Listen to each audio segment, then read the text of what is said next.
Hello friends, मैं doctor स्मृति आपका अपने यूट्यूब चैनल टेक्नो आर्ट में एडीजी में स्वागत करती हूँ। फ्रेंड्स, आज का मेरा ये वीडियो जो एडवर्टाइजमेंट टेस्ट सीरीज़ है मेरी, उसी का ही नेक्स्ट वीडियो है। इसमें मैं फिर से आपको आज 20 क्वेश्चन सॉल्व कराऊंगी और ये सारे 20 क्वेश्चन भी पिछले सालों में नेट में यूजीसी नेट के पेपर में पूछे गए हैं और ये सारे क्वेश्चन भी बहुत इंपॉर्टेंट हैं क्योंकि कई बार क्वेश्चन रिपीटेड होता है। आपकी प्रैक्टिस के लिए मैंने सारे अलग अलग साल के क्वेश्चन को एक में ही कंपाइल करके एक सीरीज़ शुरू करी है। मैंने इससे पहले भी वीडियो बनाया है एडवर्टीजमेंट पे। अगर आपने मेरा वो वीडियो नहीं देखा है तो मैं लिंक डिस्क्रिप्शन में दे दूँगी, आप वहाँ से जाके वो वीडियो देख सकते हैं।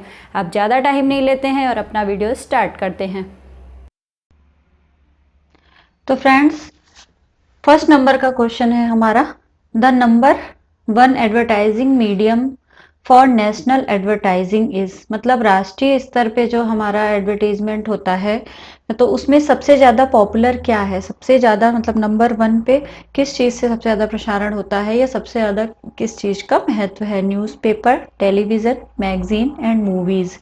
तो इसका राइट आंसर है टेलीविज़न, क्योंकि टेलीविज़न मीन्स टीवी से ही सबसे ज़्यादा ऐड प्रसार होता है उसका और सबसे ज़्यादा उसका महत्व है।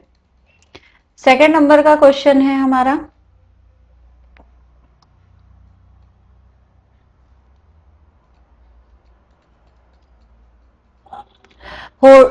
ये कथन है, कथन भी आते हैं क्योंकि इसमें नेट के पेपर में कथन भी आते हैं और इसमें विज्ञापन से रिलेटेड भी कथन आता है। तो इसमें सेकंड नंबर का क्वेश्चन है, hoarding is a medium of outdoor publicity, means hoarding बाहरी प्रचार का एक माध्यम है। इसका रीजन दिया है इन्होंने, क्यों है? Now a days it can seen be in a newspaper also. तो अगर हम ऐसे देखेंगे कि हमें ऐसे पढ़ेंगे तो खुद समझ में आता है कि जो होर्डिंग होती है, आप सभी लोग जानते होंगे होर्डिंग जो आउटडोर पब्लिसिटी का एक मीडियम है। तो जो होर्डिंग होती है तो ये एकदम ट्रू है कि होर्डिंग बाहरी प्रचार का एक माध्यम है। बट जो इसका रीजन दिया है वो एकदम रॉन्ग है कि now a days it can seen be in a newspaper. Newspaper में होर्डिंग आजकल देखी जा सकती है, ऐसा नहीं होता। होर्डिंग तो बड़े बड़े होर्डिंग होते हैं जो बाहर आउटडोर विज्ञापन में ही देखे जाते हैं। तो इसका राइट आंसर हो जाएगा A is correct and R is not correct.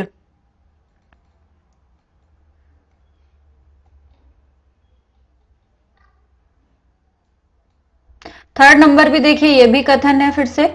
इसमें बोल रहा है, a company's logo represent the personality of the company and its product. Company का जो लोगो है वो कंपनी के व्यक्तित्व और उसके उत्पाद का प्रतिनिधित्व करता है।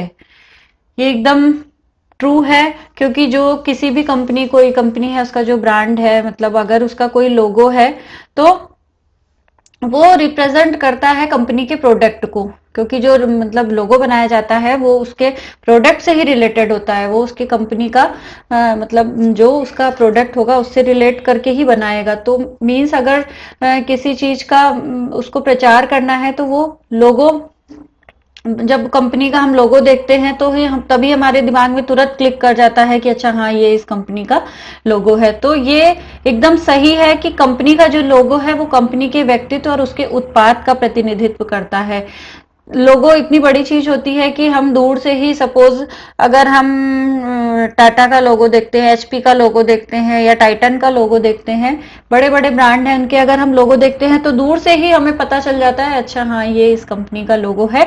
तो ये एक इंडिविजुअल पहचान होती है कंपनी की। तो ये एकदम ट्रू है कि कंपनी का लोगो कंपनी के व्यक्तित्व और उसके उत्पाद का प्रतिनिधित्व करता है। It is right. रीजन दिया है, companies logo is it's signature. Company का लोगो इसका हस्ताक्षर है। कंपनी का लोगो इसका हस्ताक्षर है, एक तरीके से जो कंपनी का लोगो है वो उसी का एक हस्ताक्षर रूप है। तो यहाँ पे ये दोनों करेक्ट हो जाएंगे। A is correct, sorry R is not correct. Company का लोगो उसका हस्ताक्षर नहीं होता, क्योंकि लोगो अलग चीज हो जाती है और जो सिग्नेचर है वो किसी भी कंपनी का अलग अलग हो सकता है। ऐसा नहीं है कि जो लोगो है वही उस कंपनी का सिग्नेचर है। Sorry for this. इसका राइट आंसर है A is correct and R is not correct. Company का लोगो इसका हस्ताक्षर नहीं होता है। नेक्स्ट क्वेश्चन की बात करते हैं। हमारा 4th नंबर का क्वेश्चन है। सारे क्वेश्चन ध्यान से पढ़िएगा, सारे क्वेश्चन रिपीटेड भी हैं इनमें से कुछ क्वेश्चन, और इनमें से जितने भी क्वेश्चन मैं 20 क्वेश्चन की जो सीरीज लाती हूँ, ये सारे क्वेश्चन पहले पूछे गए हैं। The main verbal elements in print advertisement are, देखिए सीक्वेंस वाले क्वेश्चन भी आते हैं, आपको सीक्वेंस मिलाने को भी पूछेगा, कई ऑप्शन दे देगा, उसमें पूछेगा कि सबसे पहले क्या है फिर उसके बाद क्या है। तो एक तरीके से इस टाइप के क्वेश्चन भी विज्ञापन में आ सकते हैं, हर टाइप का क्वेश्चन आता है। इसमें पूछ रहा है सबसे पहले क्या होगा, तो इसमें राइट आंसर होगा बी वाला, कि सबसे पहले हेडिंग होती है किसी भी विज्ञापन की, फिर उसकी सब हेडिंग, फिर उसकी बॉडी कॉपी और फिर उसका स्लोगन। तो इसका राइट आंसर है बी वाला। ठीक है, फिफ्थ नंबर की बात करते हैं। फिफ्थ नंबर का क्वेश्चन है मैचिंग। देखिए मैचिंग भी आती है विज्ञापन से, हर टाइप का क्वेश्चन आता ही आता है। वो मैचिंग में भी हो सकता है, वो सीक्वेंस मिलाने में भी हो सकता है, वो कथन भी हो सकते हैं, तो किसी भी प्रकार के क्वेश्चन हो सकते हैं। फिफ्थ नंबर का क्वेश्चन की बात करते हैं, इसमें मैचिंग दी है typography, Malgudi days, Raymond and Prahlad Kakkar. कुछ ऑप्शन ऐसे होते हैं कि अगर हमें एक भी कंफर्म है तो हम, अगर ऑप्शन हमारे से मैच कर रहा है तो हम उसको मतलब तुरंत लगा लेते हैं। जैसे टाइपोग्राफी सबको पता है फॉन्ट से रिलेटेड है, ए का तो सेकंड हो गया, ये एकदम कंफर्म है। मालगुडी डेज के कौन थे, हार के लक्ष्मण, तो ये भी एकदम कंफर्म हो गया हमारा। रेमंड हो गया द कंप्लीट मैन, और प्रहलाद कक्कड़ कौन है, एडवर्टाइजिंग फिल्म मेकिंग से रिलेटेड है। तो ये इसका ए वाला ऑप्शन एकदम करेक्ट हो गया। 6 नंबर का क्वेश्चन पढ़ लेते हैं। X height of type is. अब ये देखिए फॉन्ट के क्वेश्चन आते हैं, जिसमें पूछा है height of capital letter, height of lower case letter, height of number, height of lower case letter without ascender and descender. मैंने जो अपने पिछले वीडियो में भी आपको क्वेश्चन दिखाए थे, उसमें भी इस टाइप के क्वेश्चन पूछा गया था। वहां पे पूछा गया था कि इस टाइप का क्वेश्चन था कि जो मिडिल लाइन से ऊपर जाता है तो उसको क्या बोलते हैं, असेंडर बोलते हैं या डिसेंडर बोलते हैं। इस टाइप का क्वेश्चन भी उसमें पूछा था। तो अगर फ्रेंड्स आपने मेरा वो वीडियो नहीं देखा है तो उसका लिंक मैंने डिस्क्रिप्शन में दिया है, आप वहां से उसको भी देख सकते हैं। उसमें भी 20 क्वेश्चन मैंने कराए हैं, जो सारे के सारे पहले पूछे गए हैं। सारे क्वेश्चन बहुत इंपॉर्टेंट हैं, इसमें से मे भी हो सकता है कोई क्वेश्चन फिर से इस बार रिपीट हो जाए या इसके आसपास का ही कोई क्वेश्चन आ जाए। मैंने आपको एग्जाम्पल के लिए यहाँ पे लगाया है कि एक्स हाइट किसे कहते हैं। इसमें आंसर होगा height of a lower case letter. जब हम अल्फाबेट कल लिखते हैं लाइन में, तो जो मिडिल रो होती है ब्लू वाली जो ये लाइन होती है, इसमें जब हम कैपिटल स्मॉल लेटर का मतलब वो लिखते हैं लेटर, तो उस साइज मतलब इस वाले जो गैप है इसको हम बोलते हैं एक्स हाइट। और एक्स हाइट में कौन से लेटर आते हैं, हमारे जो स्मॉल लेटर होते हैं, स्मॉल एबीसीडी के वो वाले आते हैं। जैसे आई है, एन है, एक्स है, इसमें ये कितना आ गया। तो ये जो बीच के रो का यूज करते हैं मिडिल, उसमें जितने मतलब जो लेटर आते हैं किसके लिए यूज होते हैं, लोअर केस लेटर के लिए। ठीक है, सारे लेटर जैसे एच है, एच अगर लोअर, उसमें भी मतलब जो एच का स्मॉल लेटर है, अगर हम देखिए इसको भी लिखा हुआ है बट वो ऊपर तक टच कर रहा है। मेन यहाँ पे बात इसमें केवल इतनी पूछी गई है कि जो मिडिल एक्स हाइट है वो किससे बिलोंग करती है। तो राइट आंसर हो गया height of a lower case letter. ठीक है, ये मैंने आपको एग्जाम्पल इसलिए यहाँ पे दिखा दिया। असेंडर हाइट भी है यहाँ पे, देखिए अगर इससे घुमा के पूछा या लोअर हाइट या डिसेंडर हाइट किसे कहते हैं, तो ये जो इसका ऊपरी हिस्सा होता है असेंडर, और जो लास्ट वाली रो से इधर नीचे का तरफ आ जाता है उसको बोलते हैं हम डिसेंडर। ठीक है,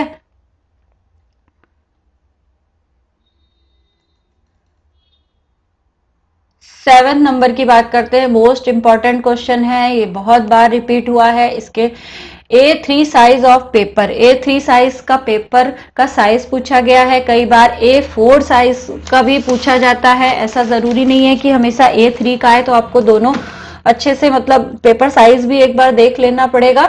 जैसे A3 साइज ऑफ पेपर क्या है, तो 420 mm टू 297 mm, बी वाला इसका राइट आंसर है। अब जैसे A4 साइज है, तो A4 साइज भी बहुत पूछा जाता है, जिसमें A4 साइज में 210 इंटू 297 mm होता है। तो ये भी ध्यान रखिएगा, ये सारी चीजें बहुत इंपॉर्टेंट है मैं आपको जो भी बता रही हूँ, क्योंकि A4 साइज भी बहुत बार पूछा गया है, रिपीटेड क्वेश्चन है, ये ध्यान से देखिएगा। सॉरी, नेक्स्ट है 8th नंबर का question. A measure of the resolution of a printer is called. Printer का जो रिजोल्यूशन होता है उसकी माप को हम क्या कहते हैं, LPI, DPI, IPI या TPI? अगर हमें पता होगा तो हम तुरंत क्लिक कर जाता है कि इसका राइट आंसर क्या होगा। इसका राइट आंसर है DPI, मतलब डॉट्स पर इंच। ये इसका रेजोल्यूशन प्रिंटर का नापने के लिए यूज होता है। LPI का भी मैंने यहाँ फुल फॉर्म लिख रखा है, लाइंस पर इंच। ये दोनों प्रिंटर से रिलेटेड हैं, इसलिए मैंने यहाँ पे लिखा हुआ है।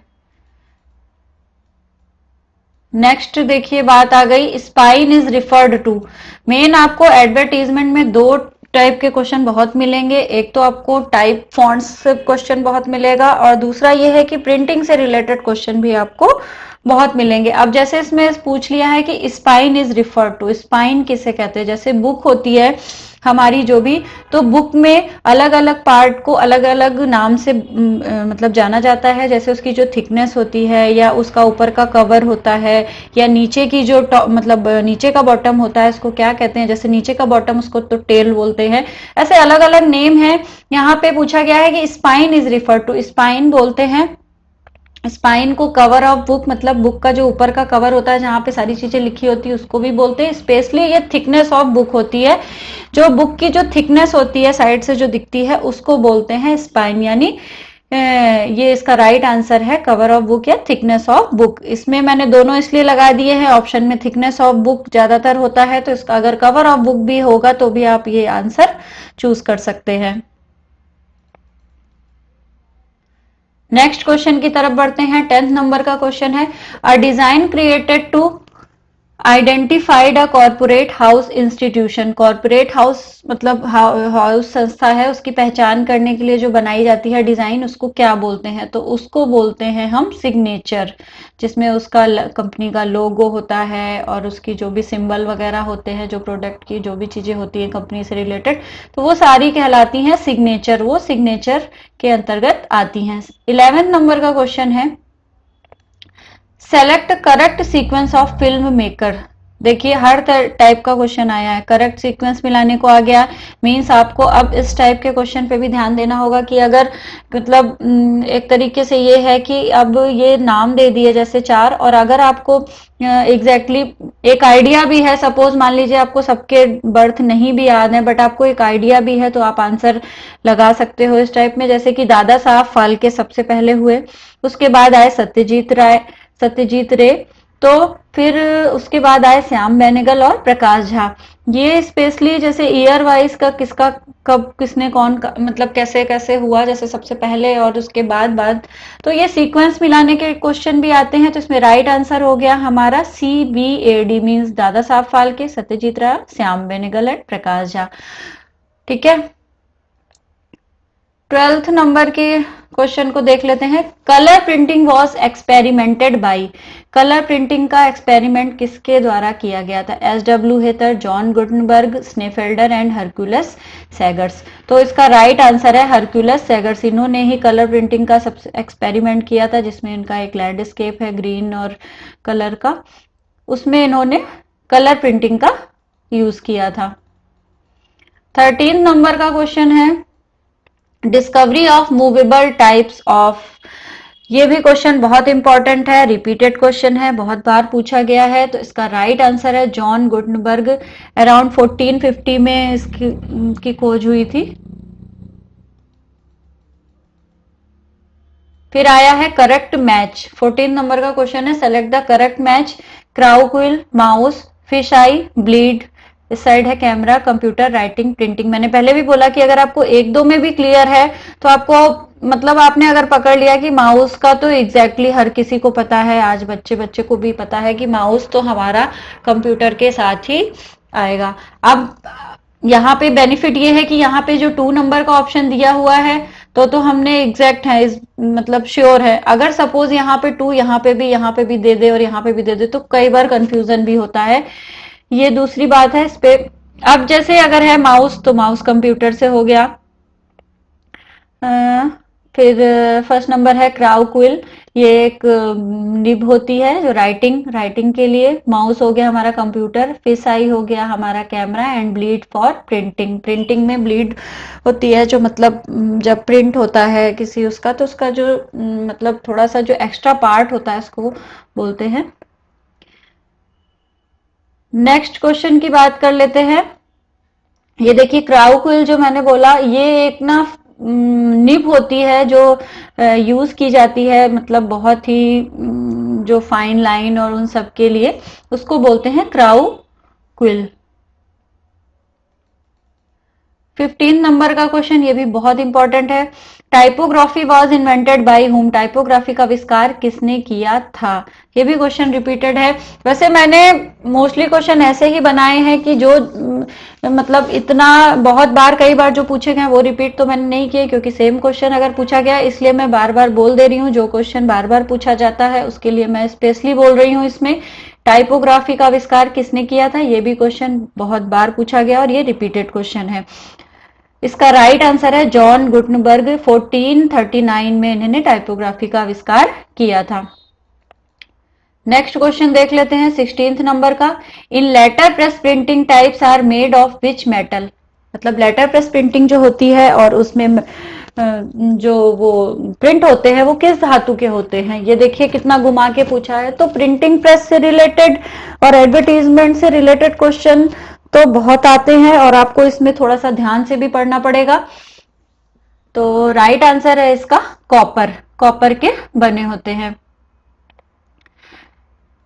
17th नंबर का क्वेश्चन है। 4 colour offset printing machine was first invented in which country, 4 रंगों की ऑफसेट प्रिंटिंग का आविष्कार किस देश में हुआ था। फ्रांस, इंग्लैंड, जर्मनी या स्वीडन। तो इसका राइट आंसर है इंग्लैंड में इसका आविष्कार हुआ था। ध्यान से पढ़िएगा, इसमें 4 कलर ऑफसेट प्रिंटिंग लिखा है।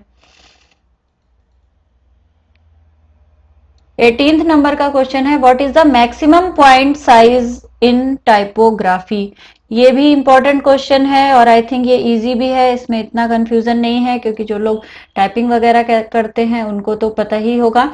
और इसमें जब आप वर्ड वगैरह में भी काम करते हो तो आप देखोगे जहां पे साइज आता है फॉन्ट का बड़ा छोटा करने के लिए, वहां पे आप देखना क्लिक करके, तो सबसे जो लास्ट पॉइंट होता है सबसे बड़ा पॉइंट साइज माना जाता है 72 पॉइंट सबसे लार्जर सबसे बड़ा होता है। इसके बाद कोई पॉइंट मतलब नंबर नहीं होता है। 18th नंबर का क्वेश्चन, फिर से ये एक कथन है। एडवर्टाइजिंग आर इम्पर्सनल, मीन्स विज्ञापन जो है वो अव्यक्तिक है, मतलब विज्ञापन अव्यक्तिक है। ये बिल्कुल सही है क्योंकि विज्ञापन कोई पर्सनल नहीं होता, किसी का अपना एक विज्ञापन ऐसा नहीं होता है कि किसी एक पर्टिकुलर व्यक्ति के लिए या किसी एक पर्टिकुलर इंसान के लिए हो। विज्ञापन अव्यक्तिक होता है। और बिकॉज रीजन दिया है इसका, because advertising is sponsored to disseminate information pertaining product, क्योंकि विज्ञापन उत्पाद से संबंधित जानकारी प्रसारित करने के लिए प्रायोजित है। आप अगर धीरे से सॉरी अगर आप इसको आराम से और समझ के पढ़ोगे तो आपको आंसर भी उसी में ही मिल जाएगा।